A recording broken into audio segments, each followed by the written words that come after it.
23 मार्च 1931 Lahore central jail. शाम का समय था।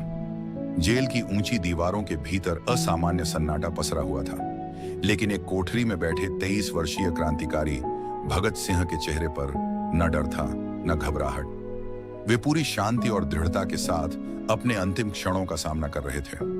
उनके साथ उनके साथी शिवराम राजगुरु और सुखदेव थापर भी अपनी अपनी कोठरियों में थे।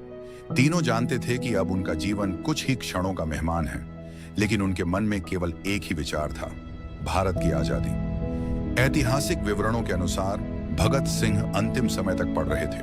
वे पढ़ने लिखने के शौकीन थे और जेल में भी लगातार अध्ययन करते रहे। जब जेल अधिकारियों ने उन्हें फांसी की तैयारी के लिए कहा, तो उन्होंने शांत मन से अपनी किताब बंद की और उठ खड़े हुए। तीनों क्रांतिकारी पूरे साहस के साथ फांसी घर की ओर बढ़े। रास्ते में उनके स्वर गूंजे, इनकलाब जिंदाबाद, साम्राज्यवाद मुर्दाबाद। उनके नारों की आवाज जेल की दीवारों से टकराकर दूर तक सुनाई दी। 23 मार्च 1931 की शाम भगत सिंह, राजगुरु और सुखदेव को फांसी दे दी गई। उनकी आयु केवल 23 वर्ष थी, लेकिन उनके विचार और साहस ने उन्हें अमर बना दिया।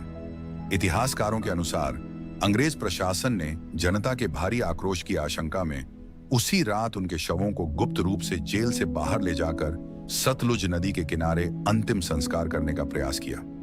जब आसपास के लोगों को इसकी जानकारी मिली, तो वे वहां पहुंचे और अपने शहीदों को पूरे सम्मान के साथ अंतिम विदाई दी।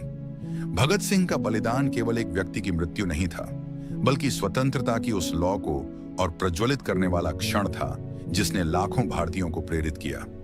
आज हर वर्ष 23 मार्च को भारत शहीद दिवस के रूप में भगत सिंह, राजगुरु और सुखदेव के सर्वोच्च बलिदान को श्रद्धापूर्वक याद करता है।